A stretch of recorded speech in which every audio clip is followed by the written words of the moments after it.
अस्सलाम वालेकुम, welcome to my YouTube channel. मैं हूं मोहम्मद अरसलान और आप देख रहे हैं माय नॉलेज फॉर यू।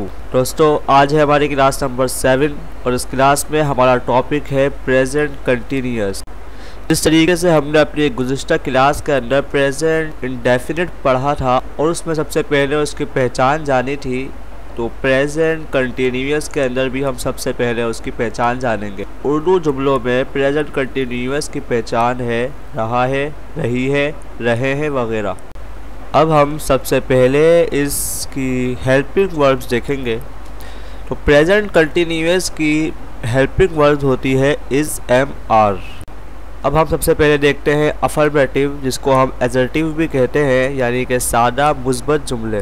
तो ये आपके सामने फार्मूला आ चुका है। Subject plus is, am, are plus verb की first form plus ING and plus object. अब हम ये जानेंगे कि इज़, एम, आर का यूज़ कहाँ पर होता है। तो अब मैं आपको ज़्यादा तफसील में ये नहीं बताऊँगा, लेकिन आप इसको समझ लीजिए। इज़ इस्तेमाल होता है ही, शी, इट और सिंगुलर नाउन के साथ। एम इस्तेमाल होता है आई के साथ, सिर्फ आई के साथ, आई एम, ठीक है। और इसके बाद आखिर में हमारे पास है आर। आर यूज़ होता है इज़, ही, शी, इट और सिंगुलर नाउन और आई के अलावा जितने भी प्रोनाउंस हैं, जितने भी वर्ड्स हैं, उनके साथ आर का यूज़ होता है। हमारी गुज़िश्ता क्लास के अंदर जिसके अंदर हमने प्रेजेंट इंडेफिनिट पढ़ा था, वहाँ पे तो अफर्मेटिव के अंदर कोई भी हेल्पिंग वर्ब नहीं था, लेकिन यहाँ पे क्यों है, इसका जवाब मैं आपको अभी देता हूँ। इसका जवाब ये है कि प्रेजेंट इंडेफिनिट और पास्ट इंडेफिनिट को छोड़कर तमाम टेंसेस के अंदर अफर्मेटिव के अंदर भी हेल्पिंग वर्ब यूज़ होते हैं। अब मैं आपको एक मरतबा फिर से प्रेजेंट कंटिन्यूअस की पहचान बताना चाहता हूँ, ताकि आप इसको जहन में रखिए और कभी भी आप धोखा ना खाइए, किसी प्रेजेंट कंटिन्यूअस को प्रेजेंट इंडेफिनिट ना समझिएगा। इसकी पहचान होती है रहा है, रही है, रहे हैं वगैरह।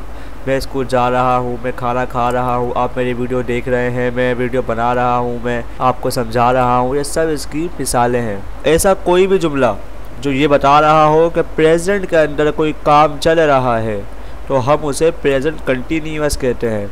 और शायद आपको याद हो कि मैंने आपको अपनी वीडियोस के अंदर, अपनी क्लासेस के अंदर बताया था कि टेंसेस में प्रेजेंट कंटिन्यूअस हो, पास्ट कंटिन्यूअस हो या कोई भी कंटिन्यूअस हो, इसके अंदर वर्ब की आईएनजी फॉर्म इस्तेमाल करते हैं कंटिन्यूअस के अंदर, चाहे वो कोई भी टेंस हो। अब मैं इस फार्मूले को आपको एग्जाम्पल की फॉर्म के अंदर समझाता हूँ कि हम अगर इसकी एग्जाम्पल देखेंगे तो वो किस तरीके से बनेगी। हमारे पास सबसे पहली एग्जाम्पल है मैं आ रहा हूँ, यानी कि प्रेजेंट में कोई काम चल रहा है, जिसको हम कंटिन्यूअस कहते हैं। नाम से ही हमें मालूम हो रहा है प्रेजेंट कंटिन्यूअस, यानी कि प्रेजेंट में कोई काम चल रहा है।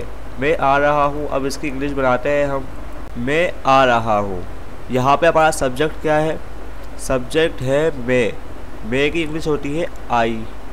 इसके बाद हम हेल्पिंग वर्ब लगाएंगे, आई के साथ हमेशा एम यूज़ होता है, इसलिए आई एम। इसके बाद हमारे पास है वर्ब की फर्स्ट फॉर्म। यहाँ पे जो वर्ब है वो है आना, यानी कि कम। सही है, कम। अब कम के आखिर के अंदर ई आ गया, लेकिन आप ये याद रखिए कि अगर आपको आईएनजी फॉर्म का इस्तेमाल करना है, तो अगर किसी वर्ड के आखिर में ई आ जाए तो आप उस ई को नहीं लिखेंगे, बल्कि COM कम लिखकर ING लगा देंगे। आई एम कमिंग, मैं आ रहा हूँ। यहाँ पे कोई ऑब्जेक्ट नहीं है, इसलिए हम ऑब्जेक्ट नहीं लगाएंगे। तो ये हमारी पहली एग्जांपल हो गई। अब हमारे पास दूसरी एग्जांपल है, वो इम्तिहान की तैयारी कर रही है, यानी कि प्रेजेंट में कोई काम हो रहा है, कोई काम कंटिन्यू है। यानी कि अब हम जब देखेंगे कि इसके अंदर कोई काम प्रेजेंट में हो रहा है, तो हम समझ लेंगे कि ये प्रेजेंट कंटिन्यूअस है।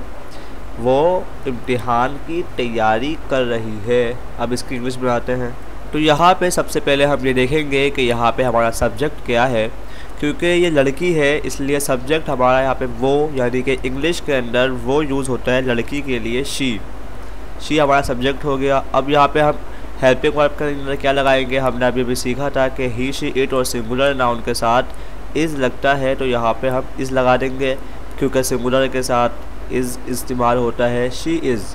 अब यहाँ पे वर्ब, इम्तिहान की तैयारी कर रही है, तैयारी करने की इंग्लिश होती है preparing. She is preparing, ING form हमने लगा दी। सही है। अब किस चीज़ की? इम्तिहान की। तो यहाँ पे की को इंग्लिश में बोलते हैं for. She is preparing for, इम्तिहान की इंग्लिश क्या होगी? एग्जामिनेशन। तो ये हमारी दूसरी एग्जाम्पल भी हो गई। तीसरी एग्जाम्पल क्या है? तुम हमारे बारे में सोच रहे हो। देखिए आप, इस जुमले के आखिर में आया है, तुम हमारे बारे में सोच रहे हो। अब इसकी इंग्लिश बनाते हैं। तुम की इंग्लिश होती है यू। हमारे पास यू के साथ लगता है, ये प्लूरल है, इसके साथ यहाँ पे आर लग जाएगा, यू आर। सोचने की इंग्लिश होती है थिंक। सही है। अब हम यहाँ पे ING लगाएंगे तो थिंकिंग, यू आर थिंकिंग। बारे में about, you are thinking about. हमारे की इंग्लिश होती है us, you are thinking about us. ये हमारी तीसरी एग्जाम्पल भी हो गई। और हमने प्रेजेंट कंटिन्यूअस के अफर्मेटिव को अब सीख लिया है। अब हम आगे बढ़ते हैं नेगेटिव की तरफ। हमारे पास जो नेगेटिव का फार्मूला है वहाँ पे ज़्यादा कुछ भी नहीं होगा, सिर्फ नॉट का इजाफा होगा। और वो कहाँ पे? हेल्पिंग वर्ब्स के बाद, यानी कि subject plus is MR plus not plus verb की first form plus ING plus object. तो ये मैं आपको ज़्यादा एग्जांपल में नहीं समझाऊंगा, क्योंकि ये सब कुछ वही है, बस नॉट का इजाफा हुआ है, इसलिए मैं इसकी आपको एक एग्जांपल बताऊंगा। आप उसको समझ लीजिए, बहुत आसान है ये। इसकी पहली एग्जांपल है, तुम्हारा भाई तुम्हें नहीं बुला रहा है। यहाँ पे लफ्ज़ नहीं का यूज़ भी हुआ और ये कंटिन्यूअस भी है। तो अब हम इसकी इंग्लिश बनाते हैं। यहाँ पे सब्जेक्ट हमारा क्या है? तुम्हारा भाई, यानी कि योर ब्रदर।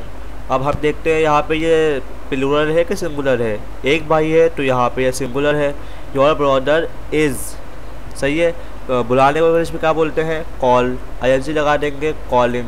योर ब्रदर, यहाँ पे नॉट भी लगेगा, योर ब्रदर नॉट कॉलिंग। और आखिर में हम लगा देंगे object you. Your brother is not calling you. हमने अफर्मेटिव और नेगेटिव पढ़ लिया है। अब हम देखते हैं इंटेरोगेटिव। गाइस, आपको कोई सवाल पूछना हो कि क्या तुम कहीं जा रहे हो, क्या तुम खाना खा रहे हो, क्या तुम कहीं से आ रहे हो, तो ये कंटिन्यूअस भी है और सवालिया जुमला है, जिसको टेंसेस की ज़बान में इंटेरोगेटिव कहते हैं। तो हम ये जुमले कैसे बनाएंगे, तो आइए सीखते हैं इसको। अब हम इंटेरोगेटिव का सबसे पहले फार्मूला देखते हैं। आप ये बात याद रखिएगा, किसी भी टेंस में अगर आपको सवाल पूछना हो, क्या बोला मैंने? किसी भी टेंस में अगर आपको कोई सवाल पूछना हो तो उसमें हेल्पिंग वर्ब शुरू में आ जाती है। ये बिल्कुल अफर्मेटिव की तरह ही है, लेकिन यहाँ पे हेल्पिंग वर्ब शुरू में हम ला देंगे, यानी कि is MR plus subject plus verb की फर्स्ट फॉर्म ING के साथ and then plus object question mark के साथ। यहाँ पे कुछ ज़्यादा कॉम्प्लेक्स ये फार्मूला नहीं है, बस यहाँ पे इज़ MR को हमने शुरू में ले आए और सब्जेक्ट को हमने दूसरे नंबर पर कर दिया और ये हमारा इंटेरोगेटिव फार्मूला बन गया। आइए अब इसकी एग्जांपल देखते हैं। क्या तुम मुझसे बात कर रहे हो? यहाँ पे आखिर में रहे हो आ रहा है, तो हमें समझ लेना चाहिए कि ये प्रेजेंट कंटिन्यूअस है। और यहाँ पे सवाल भी हो रहा है, क्या तुम मुझसे बात कर रहे हो, तो ये हमारा इंटेरोगेटिव है। आइए अब इसकी इंग्लिश बनाते हैं। यहाँ पर आर प्लूरल है, सॉरी यू प्लूरल है, तो यहाँ पे हम आर का इस्तेमाल करेंगे, आर यू। सही है। बात करने को क्या बोलते हैं? टॉक। ING लगा देंगे, talking. Are you talking to me. सही है। ये हमारी एग्जांपल हो गई है और हमने इंटेरोगेटिव समझ लिया है। अब हम देखेंगे इंटेरोगेटिव नेगेटिव। तो इंटेरोगेटिव नेगेटिव के अंदर भी कोई ज़्यादा मसला नहीं है, सिर्फ सब्जेक्ट के बाद नॉट आ जाएगा। Is MR plus subject plus not plus verb की फर्स्ट फॉर्म ING के साथ एंड देन प्लस ऑब्जेक्ट। सही है। यानी कि आपको मैं एक एग्जांपल दे देता हूँ, क्या तुम मुझसे बात नहीं कर रहे हो?